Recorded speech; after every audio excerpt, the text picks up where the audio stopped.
Once there is no individual property, then we can work for a perfect, revolutionary society. In democratic Kampuchea, there is no exploiting class, and thus, no longer any victims of the exploiters. Dedicate yourselves to renouncing and destroying all imperialist, feudal, aristocratic regimes. They are all reactionary. Embrace the proletarian consciousness. Long live the correct and extremely clear-sighted Communist Party of Kampuchea.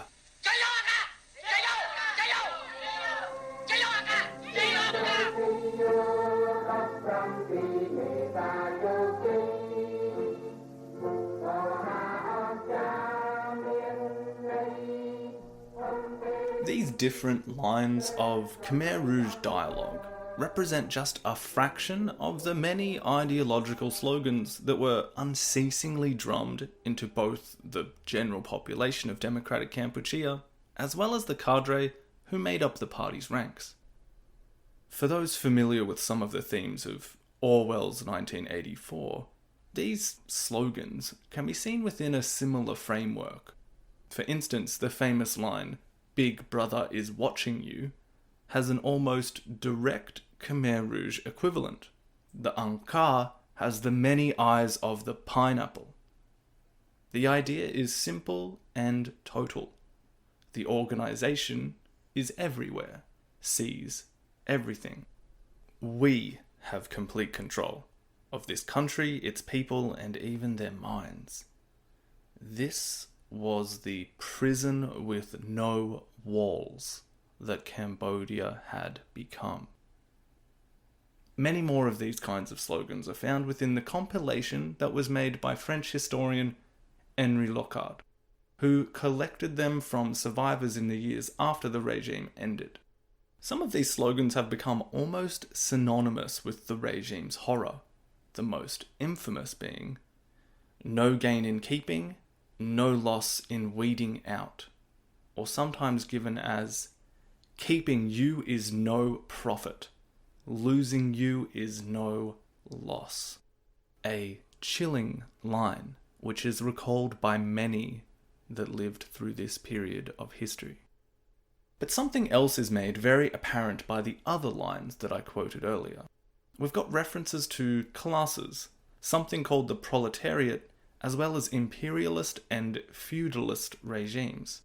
And Locard suggests that these oral slogans were used to help create the revolutionary man, to spread communist maxims, to teach the radical ideas of the revolution while utilizing a quite traditional method of learning, one that would have been familiar to those who had spent any time in Cambodian Buddhist monasteries. But these new proverbs and sayings were related to ideas that came from elsewhere and were completely hostile to any traditions from the past, but promoting the idea of history moving forward toward a perfect future.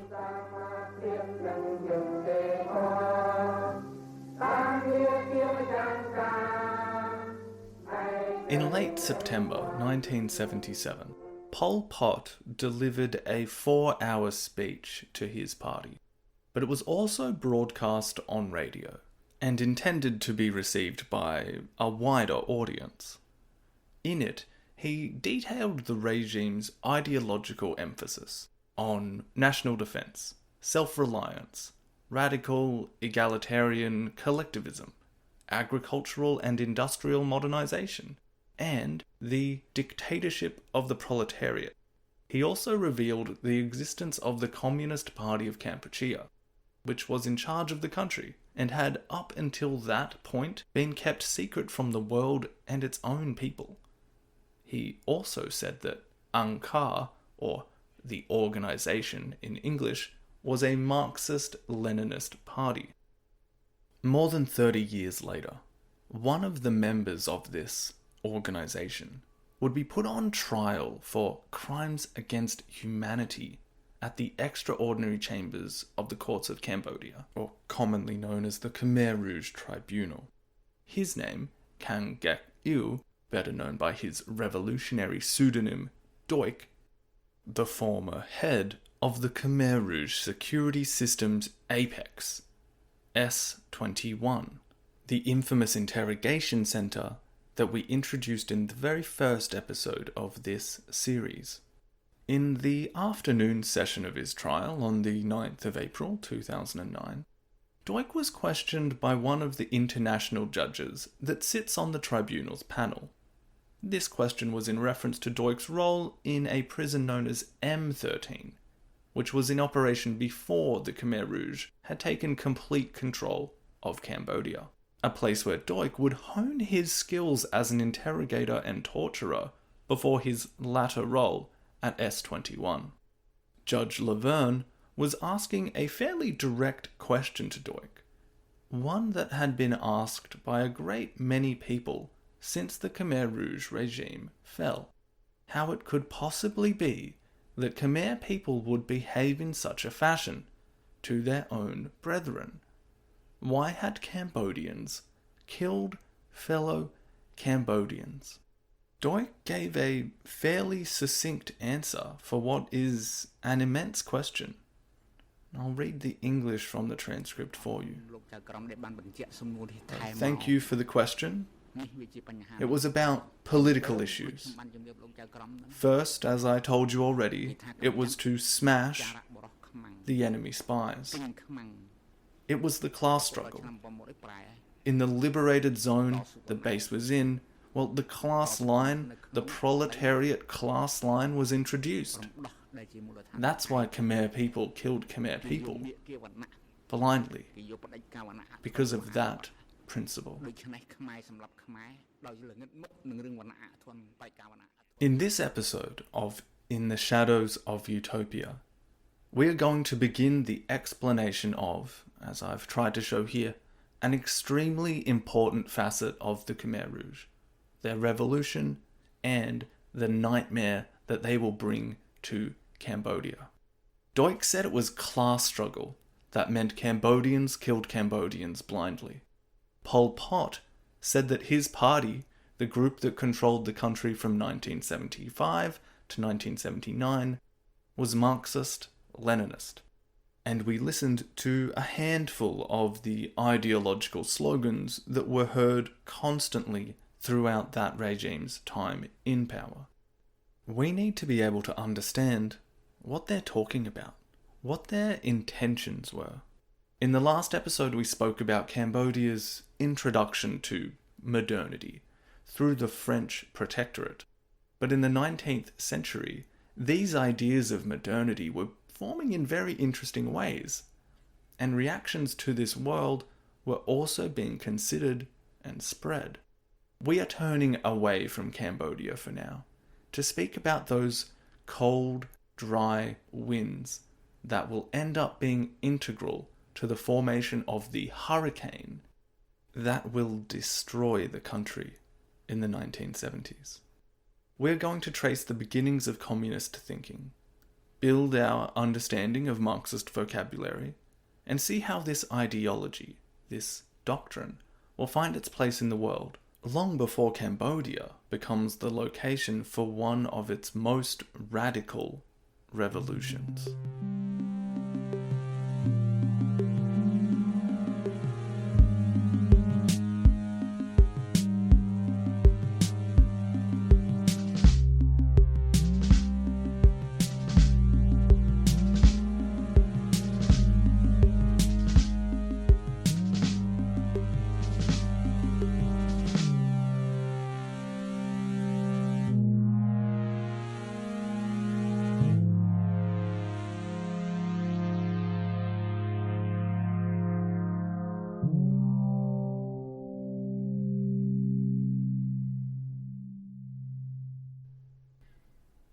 Okay, welcome back everyone.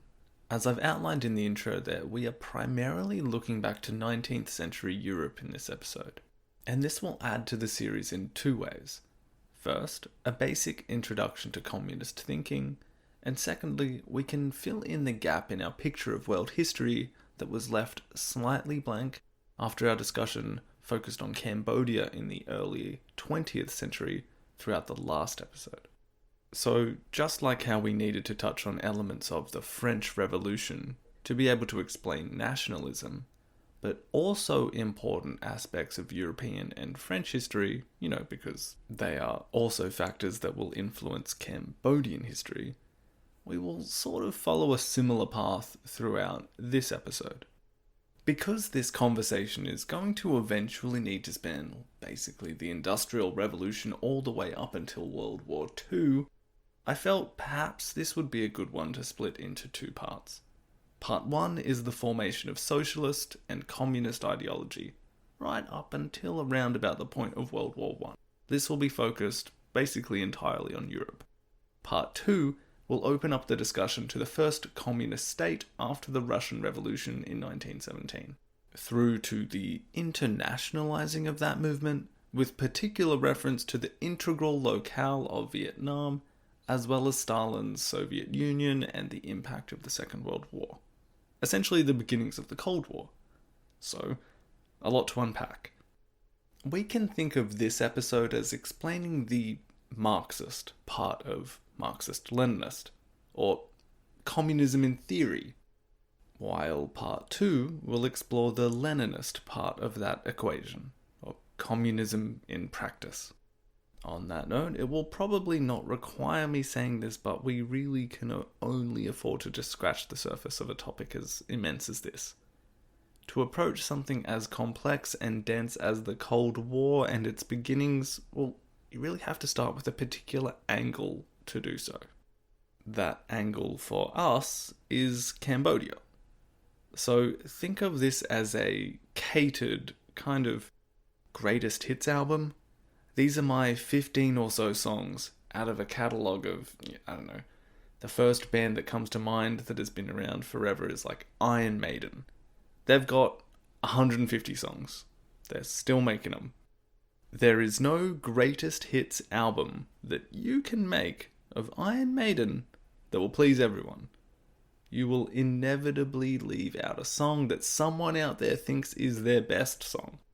But this is my attempt to pick and choose certain parts of the history of communism and the Cold War that I think will eventually be really important for answering that question that Judge Laverne asked Doik. Why did Cambodians kill Cambodians?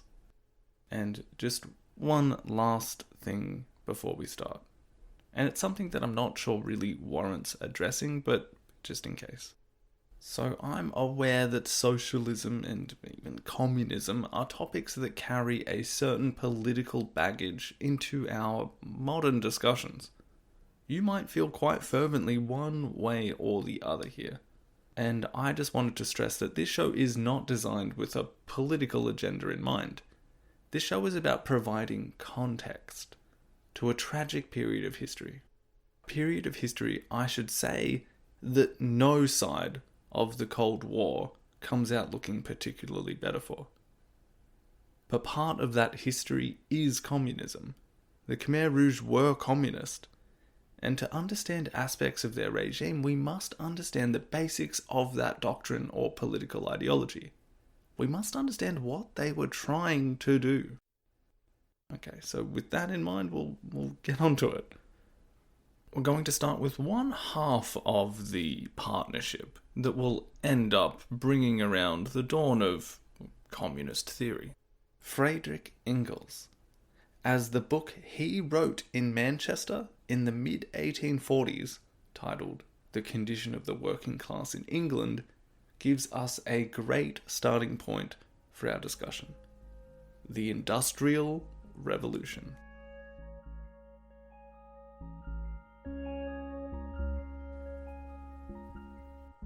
In 1842, Friedrich Engels had been sent to work in the family business. He came from a pretty well-off German family that owned a number of factories. One reason for his trip to England is that he was a bit of a rebel. Rebellion in these days meaning that he was not too interested in following his father's footsteps in the family business, getting pretty deep into philosophy at university, that kind of thing. He'd also started dabbling in socialist ideas and penning critiques of what he saw as the ills of society that were stemming from industrialization. But perhaps causing the most strain with his devoutly Christian parents was the young man's atheism. Well, an easy fix to this, as his parents thought, was to send the 22-year-old Engels from Germany to Manchester, where he would work in the office of one of their factories. Manchester was at the heart of the industrialized world, and the Engels family owned a factory that produced one of these new industrial products: sewing threads. Here is the introduction to the book that Engels would write during his stay in Manchester, and I'm not going to do a German accent. Here's the quote. "The history of the proletariat in England begins with the second half of the last century, with the invention of the steam engine and of machinery for working cotton. These inventions gave rise, as is well known, to an industrial revolution, a revolution which altered the whole civil society, one, the historical importance of which is only now beginning to be recognized.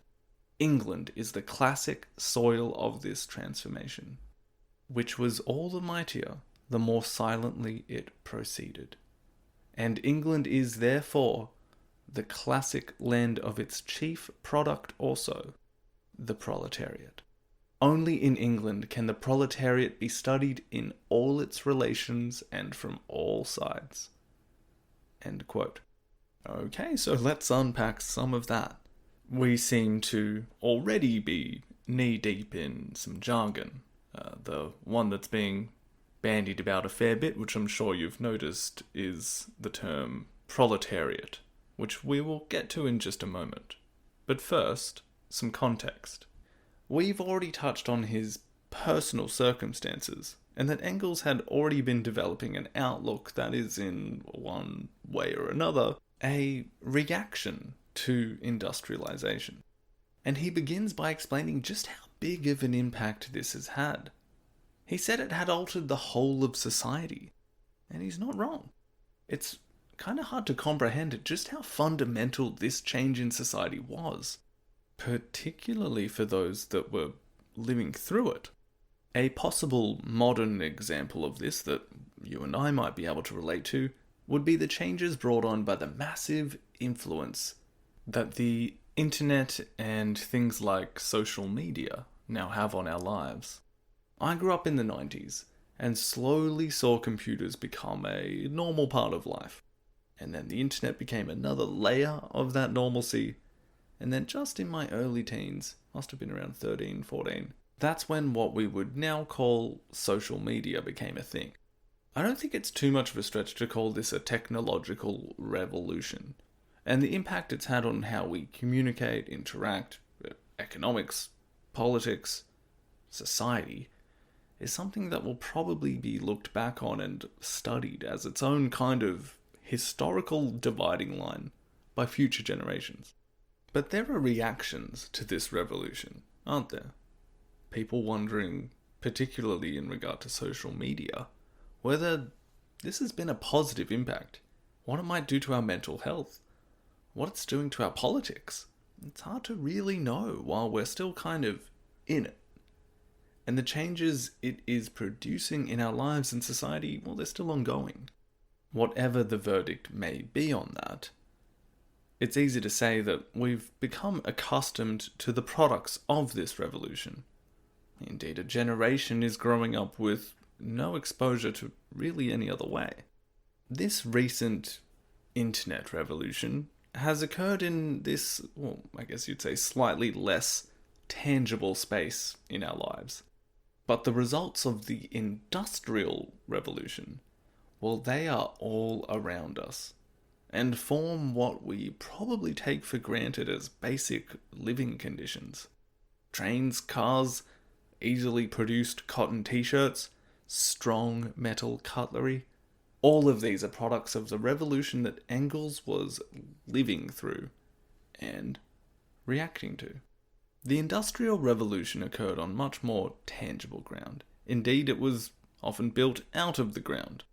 Basically, developments had occurred in Britain that served to increase the production of certain goods and materials, which then had also necessitated advancements in the technology to produce more of said goods and materials. Textile manufacturing began using steam engines, which then needed better metal to produce more efficient engines, requiring advancements in other areas. All of a sudden you've got better tools, mass-produced clothing, stronger cutlery, better metal for rails. Then you've got railway networks, better steam engines for the trains, for the ships, more pumps for deeper mines, more raw materials to build more factories, which you could then organise in big towns, cities, powered by engines and coal mines. That's all a fairly condensed version. It's certainly missing a lot of details and a lot of depth. But the results of these changes were immense. Politically, it led to Britain becoming the world's industrial leader and one of the most powerful nations globally. But the Industrial Revolution would spread around Europe and the globe to the New World, as well as the resources that could be supplied by European colonies became that much more important in this industrial system. Markets around the world became interconnected in a new way, and the need to claim territory to produce more raw materials that much more pressing. One of the most important changes that the Industrial Revolution would have, however, is on society itself.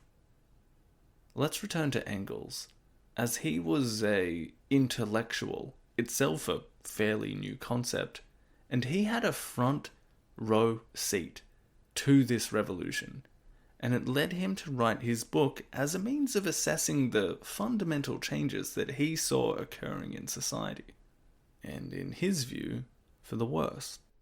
As he said in his intro, this revolution has produced a new class in society, the proletariat, and it is the living conditions of this class and their status in society that he is developing ideas about. He says that before the Industrial Revolution, the same task of producing cotton was generally undertaken in the home, spun and woven out of raw materials.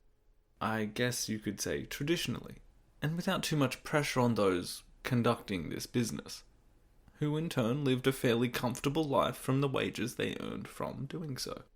Quote, "So the workers vegetated throughout a passably comfortable existence, leading a righteous and peaceful life in all piety and probity, and their material position was far better than that of their successors. They did not need to overwork, they did no more than they chose to do, and yet earned what they needed." End quote.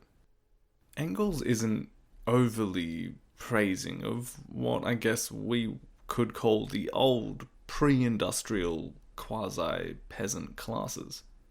He says that these static peoples were intellectually dead, and lived only for their petty private interest, for their looms and gardens. They could rarely read or write, regularly went to church, never talked politics, and listened with inherited reverence when the Bible was read. They were exceedingly well disposed toward the superior classes as well. He adds quotation marks to superior.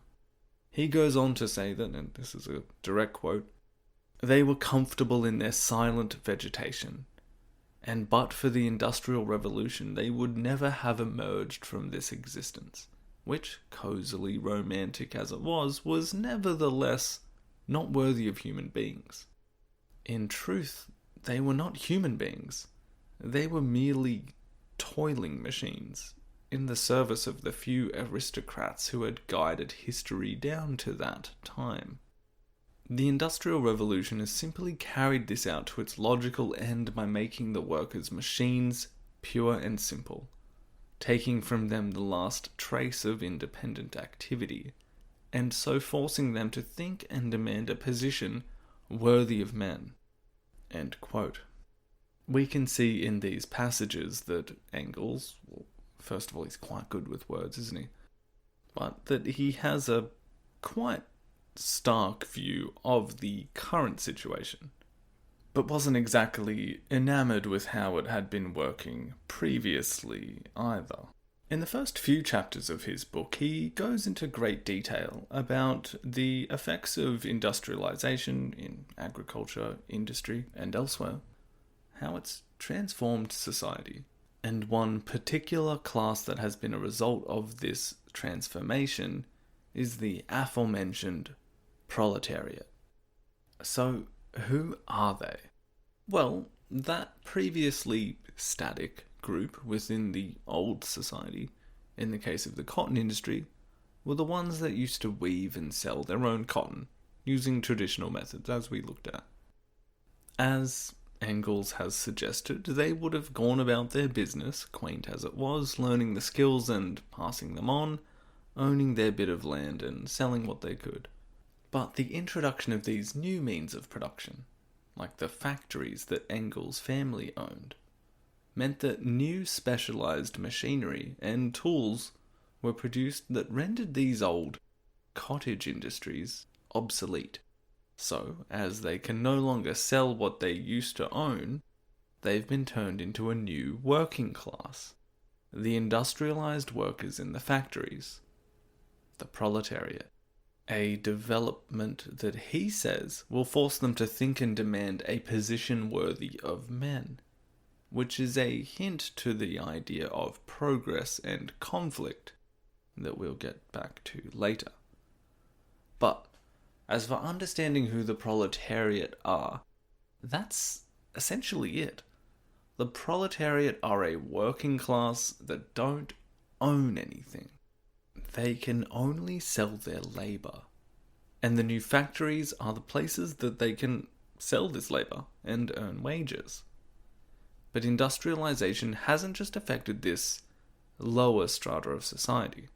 If you were in the position to own a factory, that means you own the means of making these materials, and you are then concentrating your profits when selling on these new mass-produced products.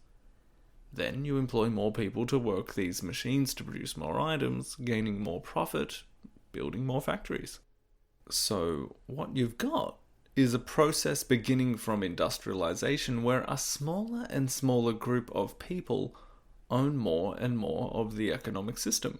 Wealth is concentrated in this smaller, more powerful group or class, and as it costs a lot to, say, buy a factory, or the machinery within it, this class is essentially out of reach for those that are outside of it. The Industrial Revolution is, in this sense, a moment in history where big business and manufacturers, well, they really begin to flourish. This creates a new wealthy and powerful middle class. This is the new class in society which, in classic communist parlance, owns the means of production. The factory-owning class, or the bourgeoisie. The Industrial Revolution was, well, for lack of a better phrase, revolutionary. It was affecting all of society, but it affected different parts of that society in different ways. While some benefited and made extreme amounts of money, climbing the social hierarchy into this new owning class, others fell downward. Previously content and comfortable members of the old middle class, like skilled labourers or those in similar areas, they were unable to compete with the industrialized versions of their products and had to look elsewhere for employment, often by joining the huge numbers of people from the countryside that were flocking into the new industrial cities to sell their labour in factories. I know it can be quite jarring when getting used to these different terms, but when you boil it down to a factory scenario, with the person that owns the factory, the machines that make the products, and the people that have to work on these machines, it can be quite easy to follow along. So if you hear the word proletariat, you can feel free to think of a person with not much money, in overalls, with some, oil on their face from working to make frying pan handles all day. And the means of production, well, that's the big specialized machine that he or she is using to make the handles with like 50 other people in rows either side. And the factory owner, well, they are in the class that has that lovely Marxist term as well, bourgeoisie. We'll talk more about these class designations in a moment, but for now let's talk a little bit more just about the effects of industrialization, as we try and understand the angle that Engels is coming from here. He's really reacting to what he perceives as the plight of this new working class, and perhaps reasons that they might demand a more worthy position. To do so, we can look not much farther than the less than pleasant world that this new industrialized class was living in. As Engels identifies, this new class, the proletariat, they were entirely a product of the Industrial Revolution. And, being as this was a relatively new development, there was little interference from governments into the way this economy was running. This can be called a laissez-faire system, where businesses and corporations are setting the rules and regulations, with freedom to do as they please and with little other than maximizing profits being their goal. And as you can imagine, the person on the bottom of that hierarchy at this point in time was fairly unlikely to be treated with the most care. Because there was this huge migration of labour into these new industrial cities, the amount of labourers meant that wages were quite poor.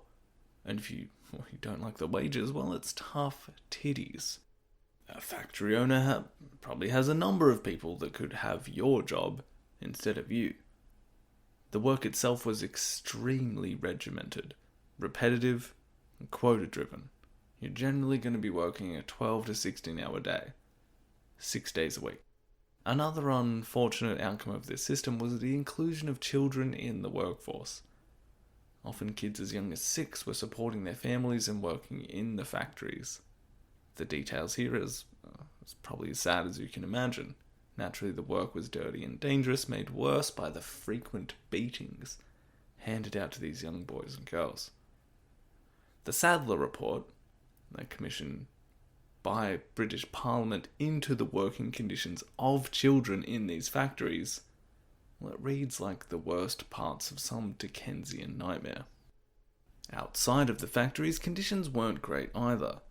Because these towns and cities had grown so quickly and with little thought to the hundreds of thousands of people who would arrive in droves to try and get work, the housing itself was often hastily thrown together. They had no indoor plumbing or toilets, rarely even windows. The air was thick with smoke and terrible smells from industry and humans. They were overcrowded too, often with whole families living in a single room. Typical diet consisted of potatoes, weak stew, tea, and alcohol consumption was, perhaps understandably, considering the lifestyle, quite high. Disease was prevalent. These are the conditions that led to Engels not only writing about the plight of this class in a book of essentially that title, but also a kind of warfare between these classes, about how individuals in these cities were seen less and less as human beings and more as an instrument of capital. He describes the working class neighbourhoods in London, Manchester, Birmingham as slums. He passionately describes the conditions he sees at length. But one paragraph stood out to me, in which he describes the report of some officials after an encounter that they had in one of these working men's homes. Quote, "On Monday, January 15th, 1844, 2 boys were brought before the police magistrate because, being in a starving condition, they had stolen and immediately devoured a half-cooked calf's foot from a shop. The magistrate felt called upon to investigate the case further, and received the following details from the policeman. The mother of the 2 boys was the widow of an ex-soldier, and had had a very hard time since the death of her husband to provide for her 9 children. She lived at number 2 Paul's Place, Quaker Court, Spitalfields, in the utmost poverty. When the policeman came to her, he found her with 6 of her children literally huddled together in a little back room, with no furniture, but 2 chairs with the seats gone, a small table with 2 legs broken, a broken cup, and a small dish. On the heath was scarcely a spark of fire, and in one corner lay as many old rags as would fill a woman's apron, which served the whole family as a bed. For bed clothing, they had only their scanty day clothing. The poor woman told him that she had been forced to sell her bed frame the year before to buy food. Her bedding she had also pawned for food. In short, everything had gone for food. The magistrate ordered the woman a considerable provision from the poor box. End quote. As I said, this is just one example plucked from the numerous that Engels gives, but it does give you an impression of the conditions that we are talking about here. But also just how he could write and convey with such emotion. He was reacting to the moment he was living in. He was identifying trends and outcomes that were around him. In a latter section of the book, he asks, quote, "How is it possible, under such conditions, for the lower class to be healthy and long-lived? What else can be expected but an excessive mortality, an unbroken series of epidemics, a progressive deterioration in the physique of the working population?" End quote. It's a good question. Where was all of this going? What's the point? Well, as Engels wrote this book, he had been in communication with the other half of the intellectual partnership that is so important here, Karl Marx. And it is this other half of the partnership, represented by Marx, that will provide answers that give all of the conditions of the working class a purpose, a direction. In fact, a crucial step in human history was occurring, and the proletariat, according to Marx and Engels, is going to play a starring role. Soon the duo will join forces and produce one of their most infamous works, the Communist Manifesto.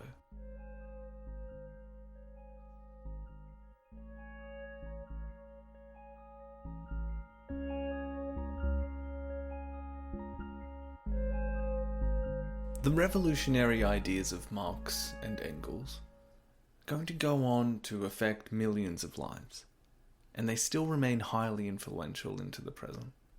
But it's important to highlight the notion that their theories sought to synthesize many of the ideas and forces of their time. Not only the Industrial Revolution, but also political movements and philosophical developments. The French Revolution, as we saw a couple of episodes ago, was a rather radical step in modern politics. They literally murdered their king. They extinguished the old way of doing things. They presented a new model of society that did away with the aristocracy. As we also saw, the revolution ended up turning inward, eating its own instigators, as well as anyone who challenged it.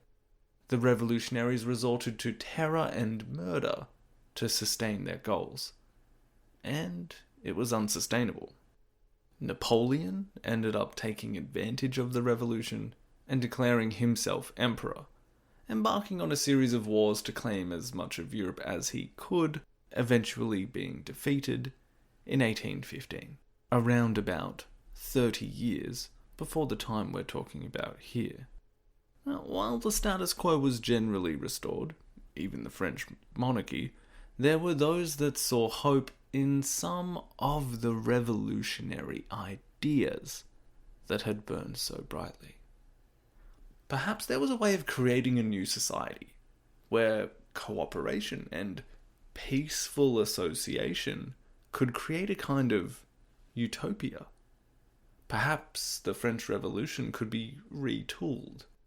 Some of these groups that tried to do this identified with socialist ideas, a concept that we can loosely define as the public ownership and control of property. And it kind of idealizes a new and different cooperative kind of society. In fact, some groups tried to set up different communes in America and France and Europe to varying degrees of success. The philosophical developments that affected Marx and Engels came out of Germany. The notion that ideas themselves were the driving force of human history, and that history itself had meaning and direction, this is generally associated with the work of Wilhelm Friedrich Hegel, and he was hugely influential on both members of this intellectual partnership. One aspect of Hegelian philosophy is dialectics, which generally refers to a kind of method of discussion or argument involving two opposing sides. The clashes or collisions between these two sides leads to an outcome of progression, if combined with ideas of history having direction and transcendent meaning. If you combine this philosophical idea with the study of history, and combine them, giving history itself a kind of direction and meaning coming out of these events and clashes, it gives history this progressive feel, this idea that it's going toward something greater. And as I stammered through that, you can probably tell that philosophy wasn't my greatest subject back at university. But we will see how Marx uses this idea in a moment, and get a feel for the dialectic or dialectics as it applies to Marxist ideology. So, we've got political revolution, industrial revolution, and philosophical transformation. That is the new and changing world that these two intellectuals are trying to make sense of. More than that, they will also attempt to formulate a theory that not only identifies the trends that they're living in, but as they suggest, will be able to scientifically predict the outcome. Let's talk about these two intellectuals for a second. This dynamic duo. They kind of were this odd couple. Like we saw how Engels was from a rather wealthy background. He was also quite handsome, his writing very good as we saw, and he also had an attractive personality by all accounts. His father, a fundamentalist Christian. Karl Marx was from a Jewish family in Western Germany, the Kingdom of Prussia. He attended Berlin University and got his PhD in 1842. He then married the daughter of a baron. Like Engels, he was atheistic and was never really brought up or trained in the Jewish tradition, but due to some of his more radical views and traits, he was unable to get a job as a professor. He was careless in his appearance, had sloppy writing, and was apparently quite bad at meeting deadlines. He also had a domineering personality and was fond of arguing. The British historian A.J.P. Taylor said that Engels possessed great talent, but Karl Marx, well, he possessed great genius. In fact, when the two men first met, as Engels was travelling to England, to Manchester, the family business back in 1842, they didn't get along at all. But as we saw, they did keep in touch, and Engels sent many of the articles that he was writing to Marx, who he found to have a lot in common with intellectually. When they met again 2 years later, they got along much better. It was then that they began writing out their ideas in the Communist Manifesto, which they finished editing in 1847 and published the year after. So, let's break this open and talk about communism. I feel like we are at an almost Seinfeld-esque point here where we can ask, what's the deal with communism? Well, Jerome, why don't we start with what the dynamic duo themselves suggest? which is that it can be summed up in a single sentence: the abolition of private property. But I don't know, I feel like we can unpack that a little bit more, can't we? And now that we've established when these guys were coming up with these ideas, let's look at the Communist Manifesto itself and see what they have to say. The first page of the manifesto contains the famous line, "The history of all hitherto existing society is the history of class struggles." Going on to say that the modern bourgeois society that has sprouted from the ruins of feudal society has not done away with class antagonisms. It has but established new classes, new conditions of oppression, new forms of struggle in place of the old ones. End quote. Okay, so this is kind of making sense, right? Here we're getting a peek at the fundamental part of Marx and Engels' theory. And we can fill in certain areas of this theory from further writings that one or the other would work on, like Marx's Das Kapital. So, from that argument, it follows that if history, defined as the story of human society, if that story is about struggles between classes, and classes are generally defined by wealth and power, correct? Well, then all of human history is actually, at base, economic. For Marx and Engels, economics is history. The most important thing about society, its structure, how and why it organizes itself, this all depends on the way that resources are used. All of human activity, and therefore all of human history, is the story of people fighting for material resources. And because there is a finite amount of money and materials in the world, history is therefore about the struggle of classes for these materials. That quote also mentions that the struggle is ongoing, and that new classes had been established. Those are the proletariat and the bourgeoisie, the classes formed as a result of the Industrial Revolution. And, like the rest of human history, these new classes are in opposition to each other, and struggling, and the capitalists, the factory owners, the bourgeoisie, they are currently winning. This theory is known as dialectical materialism, or the materialist view of history. Dialectical with that Hegelian influence, because the idea was that clashes over resources, over material, over economics, would lead to progressive outcomes. History has a purpose, a direction, and clashes between the classes for material push it forward. For Marx and Engels, human history had progressed through to its second to last stage: capitalism. This we can loosely define as an economic system operating in a free market, with private ownership of the means of production and property aimed at the competitive pursuit of profit. Sounds just about like the opposite of the definition of socialism, right?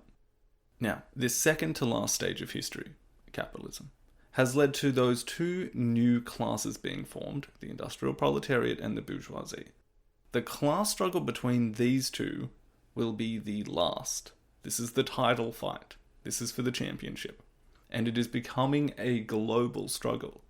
As they say in the manifesto, the need for ever-expanding markets, quote, drawing even all the most barbarian nations into civilization. In that quote, we can also see a hint of something I think is quite interesting. So, naturally, we all kind of think of Marxism as an innately anti-capitalist theory. And it is, in the sense that it espouses a system that is quite different from capitalism. However, within orthodox Marxist thinking, as history has its direction and stages, all of the nasty results of capitalism, all of the things that Engels passionately decried, these fall within a necessary stage, a necessary development in history's progress. They claim that the bourgeoisie has played a critical and revolutionary part in this historical story. Because industrialization at the hands of the capitalist class has brought so many people into the proletariat, and as this new working class swelled and the conditions they faced remained so unsatisfactory, logically this would reach a point that produced a reaction by the working class. This is what Engels mentioned in the book that we looked at earlier, when he said that at least industrialization pushes these vast swaths of society out of, and I believe the phrase he used was silent vegetation, or a state of being not worthy of being considered that of a human being. So all of this comes back to this idea of history with direction, clashes that produce progress, that history has a meaning and an endpoint. It's almost like quasi-religious in some ways, which is interesting considering how anti-religious it is. Marx and Engels contend that in this penultimate stage of history, the forces of capitalism at the hands of the bourgeoisie have led to the centralization of nation-states, the advancements in science and agriculture that have seen the modern world develop, but they place these developments into the stage that will see the final clash. The clash that their scientific theory predicts capitalism is inherently going to produce. They had not only defined human history and the events they were living through, but they were stating what was going to happen next. At the time, and as we saw, relentless competition and low wages meant that the proletariat was constantly growing, the bourgeoisie becoming smaller, with once prosperous people dropping down into the ever-growing proletariat. Now, because according to these guys, history is actually a class war, and because the traditionally wealthy classes, now the bourgeoisie, always had advantages in fighting that war, money, political power, etc., they will never voluntarily relinquish the resources or the new means of production. Quite literally, that means that the factory owner is never going to give the factory and the machinery within it and the materials you need to run it, they're never going to hand all that back to the people. So, what must the workers do? Well, change will be impossible if the proletariat does not realize what their situation actually is. They've got to be able to see the Matrix. Is the Matrix still a relevant cultural reference? I'm not sure. Anyway, if they lack the consciousness of this class warfare, they will never organize themselves in a manner to participate in history. The communists contend that aspects of society such as religion, nationalism, and even concessions to workers, like the trade union movement, all of these are just smokescreens created by the bourgeoisie and their allies to keep the workers submissive and content with their lot in life. The only answer, therefore, is revolution. Here's how Marx and Engels close their manifesto. Quote, "Their ends can be attained only by the forcible overthrow of all existing social conditions. Let the ruling classes tremble at a communistic revolution. The proletarians have nothing to lose but their chains. They have a world to win. Workers of the world, unite." End quote.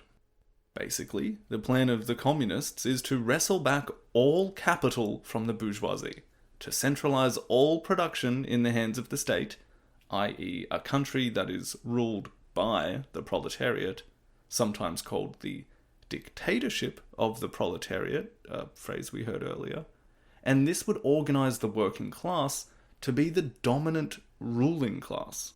Now, they do leave the details on what happens next just a little bit vague.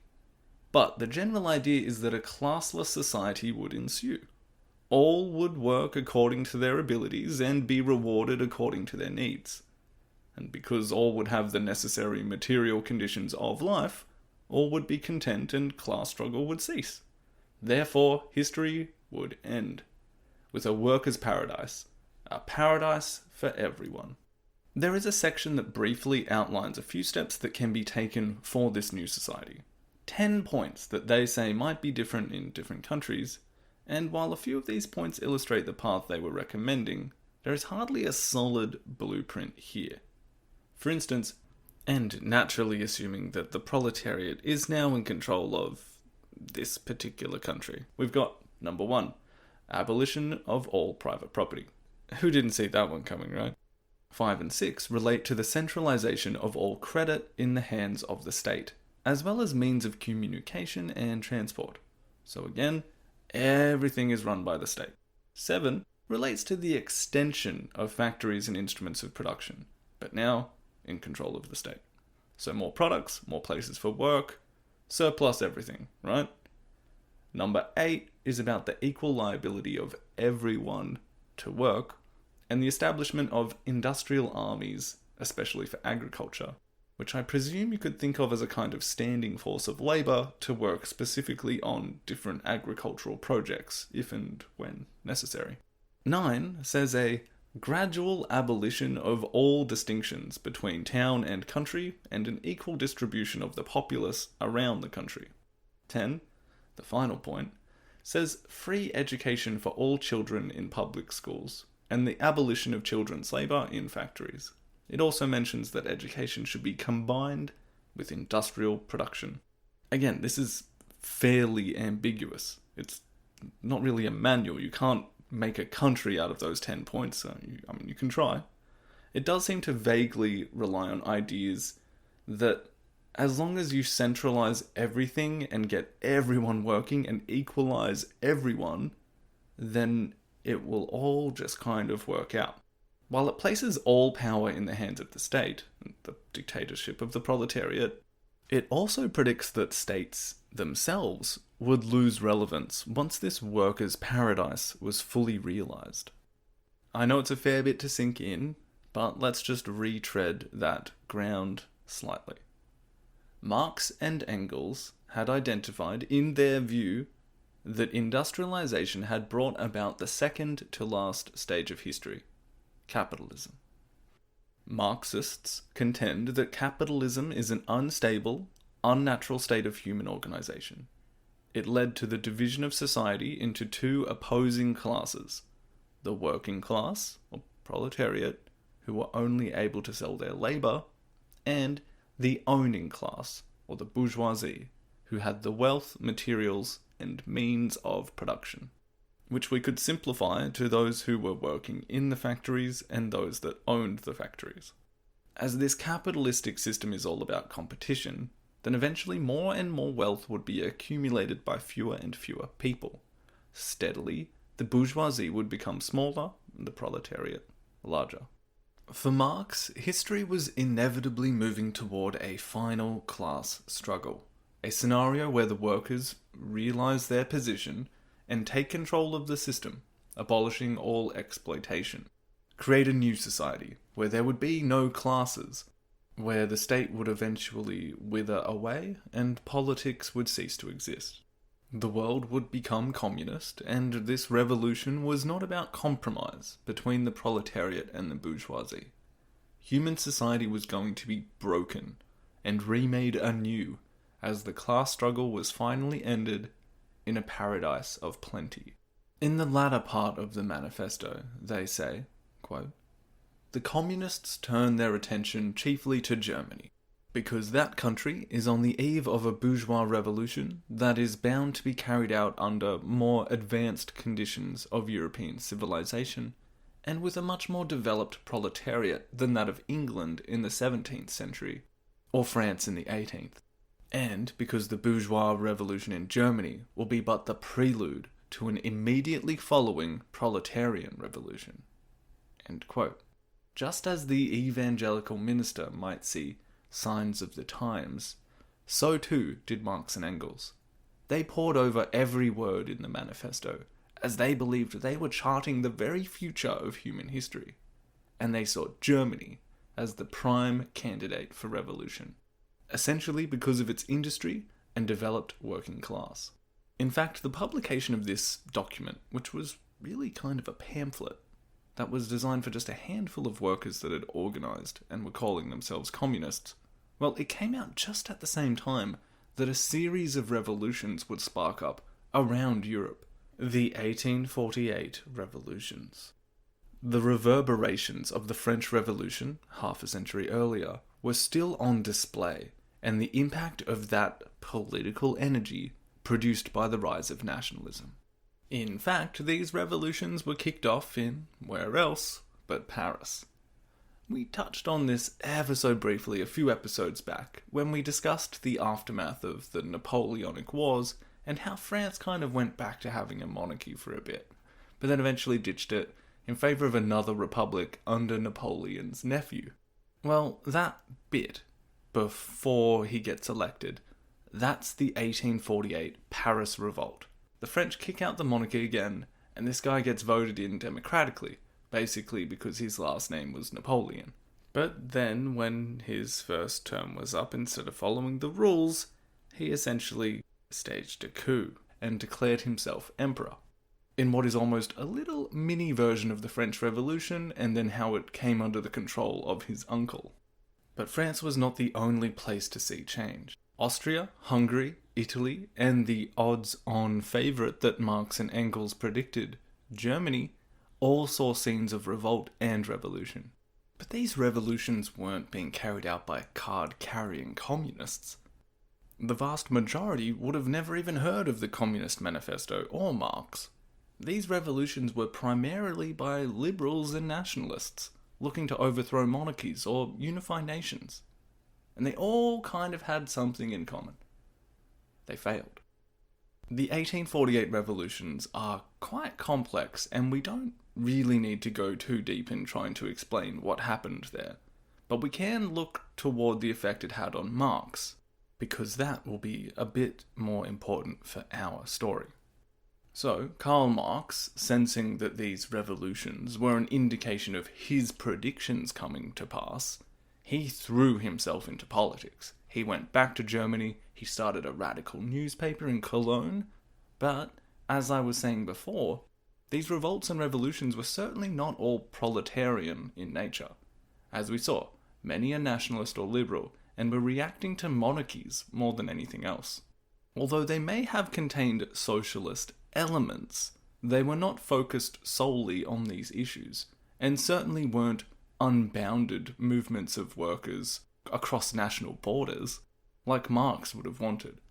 Nationalist tendencies kept the workers from uniting in general against the bourgeoisie as a whole, and different groups or classes in different countries had different outcomes that they were trying to achieve.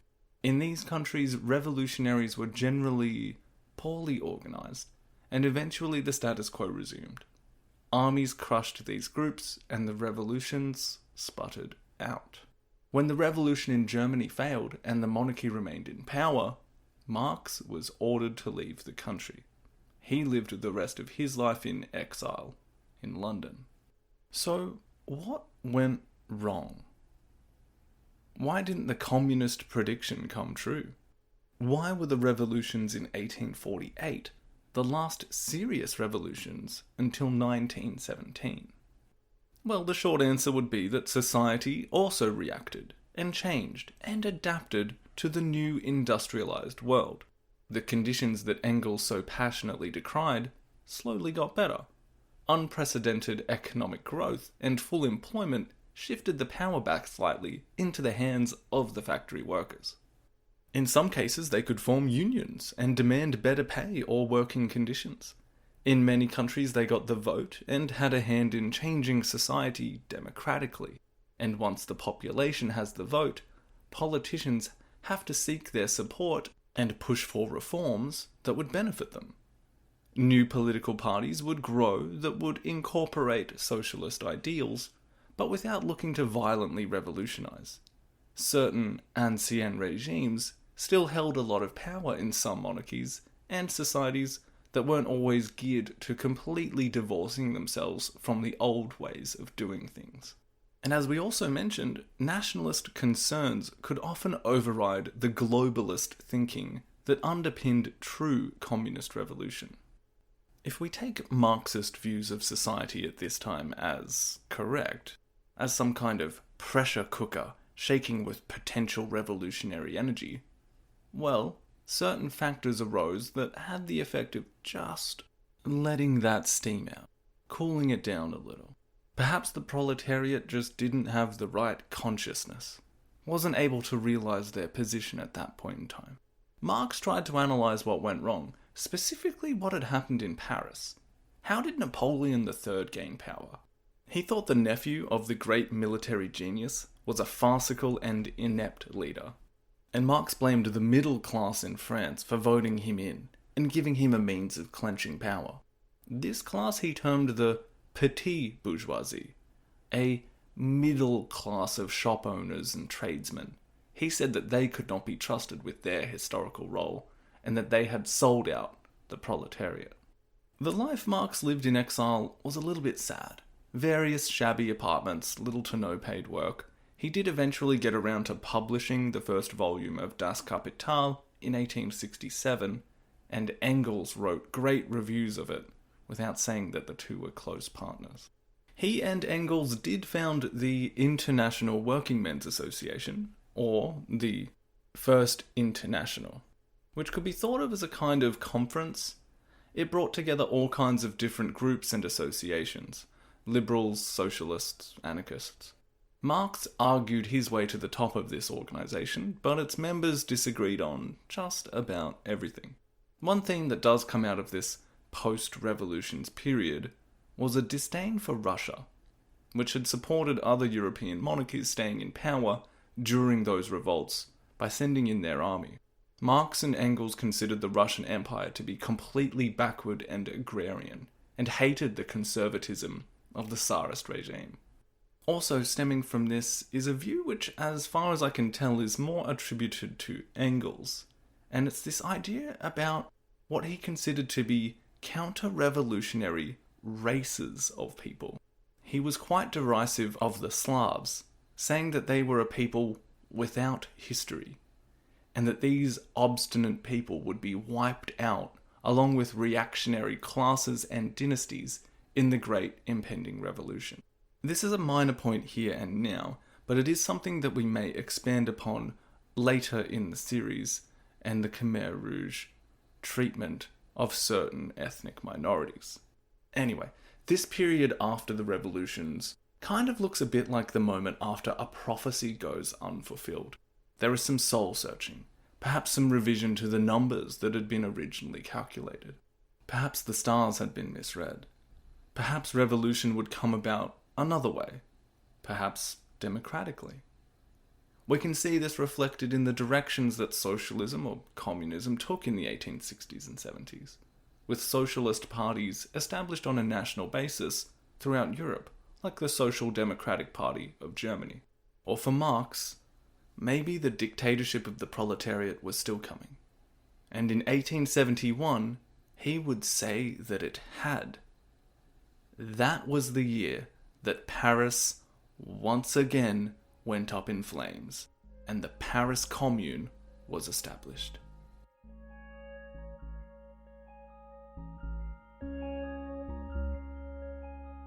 The Paris Commune was a short-lived political experiment. It lasted 72 days, and although it wasn't really a communist revolution, it would eventually be remembered as one. And Marx, despite having almost nothing to do with it, would be viewed as its instigator by his critics, but also praised as if it was a proof of his theories by those that believed in him. This event put Marx in the spotlight overnight as a dangerous conspirator or some kind of historical prophet. But what was it? Well, that's a good question, and one that requires a little bit of background. So, the French leader, Emperor Napoleon III, who was a strange, enigmatic kind of leader. He was certainly not the military genius that his uncle was, and he would be lured into a war with Prussia and the Allied states of Germany. This conflict was masterminded by the inventor of realpolitik, Otto von Bismarck. In what is, I can only assume, a pretty bad move in the old game of military leadership, Napoleon manages to lose the Battle of Sedan, but also get his whole army and himself captured by the enemy. Not a good look. Back in Paris, as they hear this troubling news, an emergency government is formed, and they try to keep the war with Prussia going, which might not have been a great move either.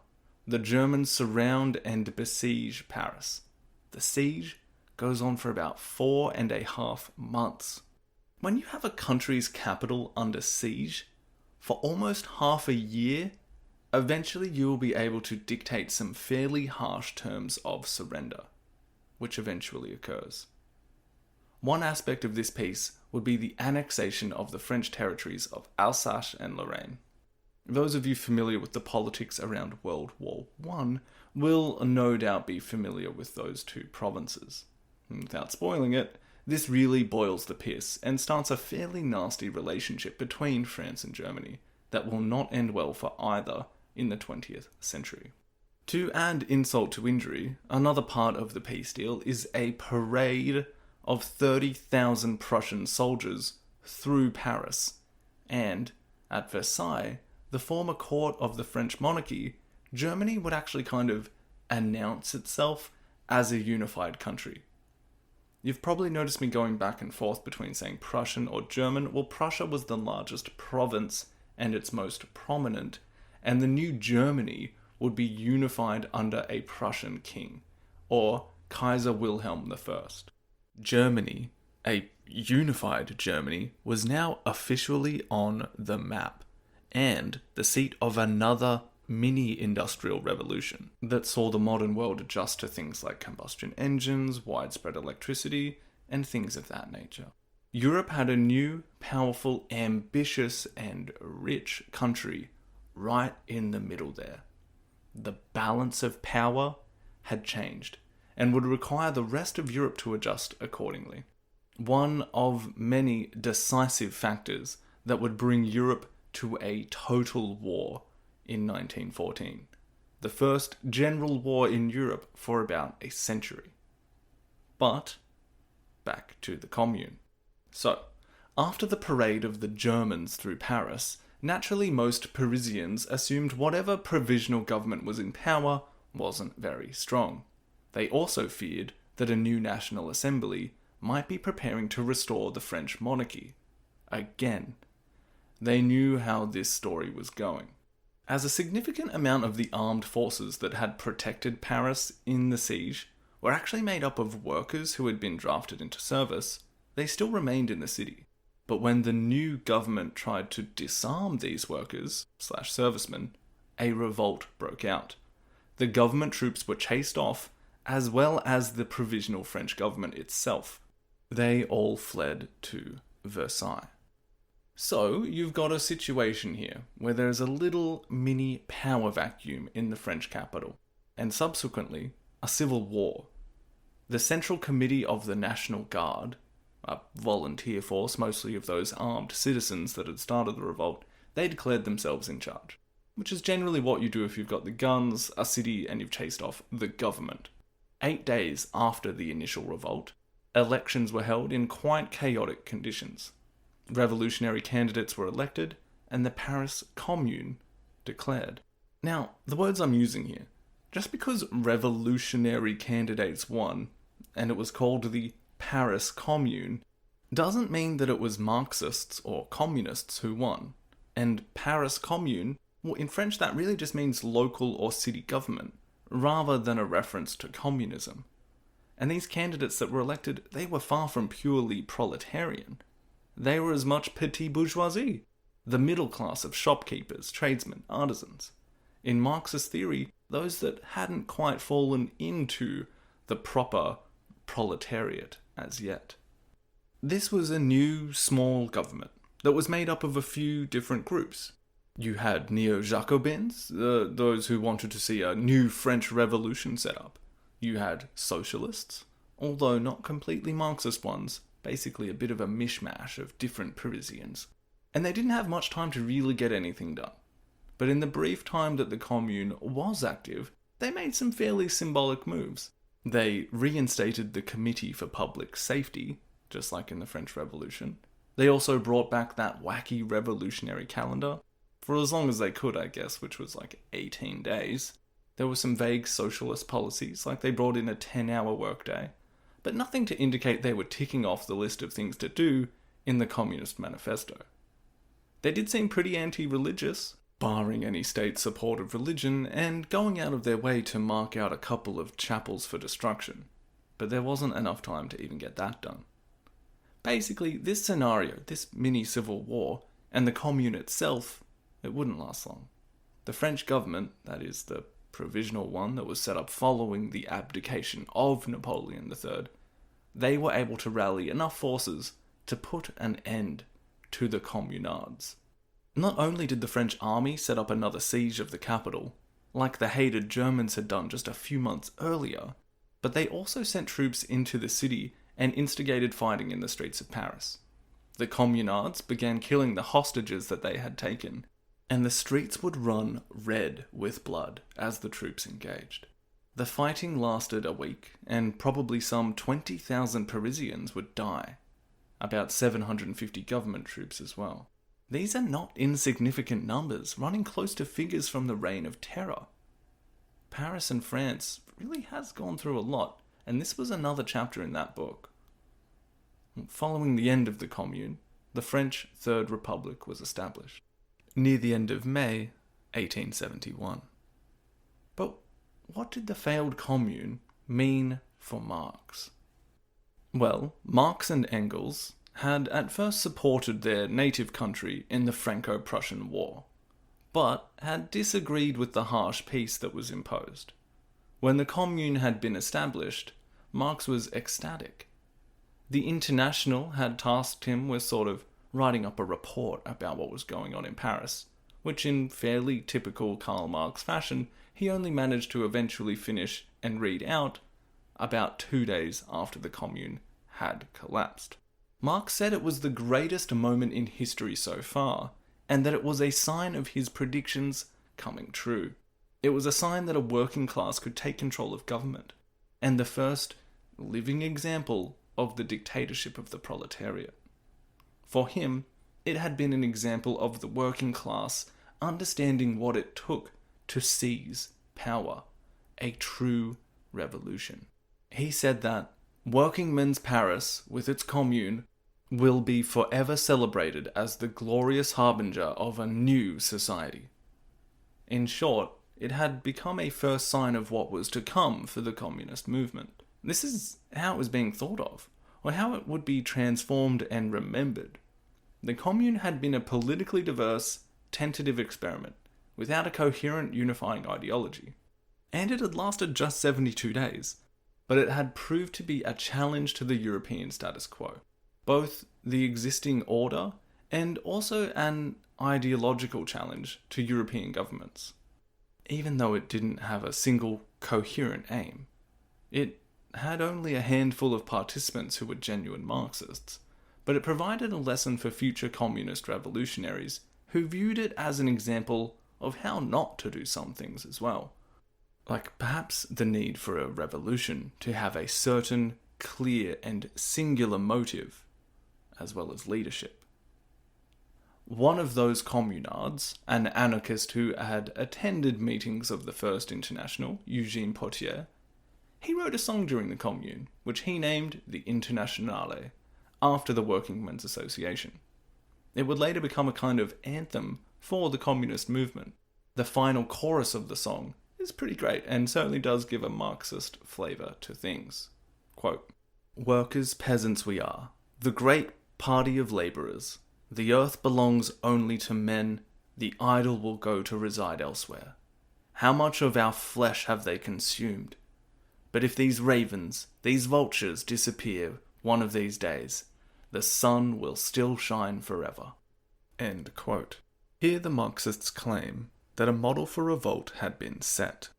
And despite the Communist Manifesto not being used as a roadmap of revolution, those that feared a kind of class warfare declared Marx to have been its instigator. He became revolution incarnate, a reputation that still holds fairly close. For Marx and Engels, the Commune was not an end, but a sign of things to come. The Paris Commune became a communist legend, part of the theory.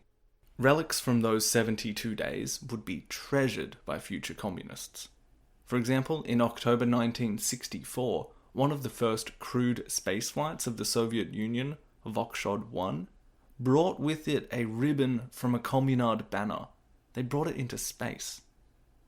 But in the 1870s, it was also a source of friction in the socialist world, and at the International, Marx's support for a violent revolt was seen as a negative tarnish on those within the movement that wished to achieve their aims through peaceful means, and saw the association of socialism with this kind of event as harmful to their image. The International itself, in 1876, would eventually disband. Marx, whose health deteriorated soon after, would die in 1883 in London, buried at Highgate Cemetery. At his funeral, Engels said that Marx was the Darwin of history, who had discovered the law of evolution, but in human affairs.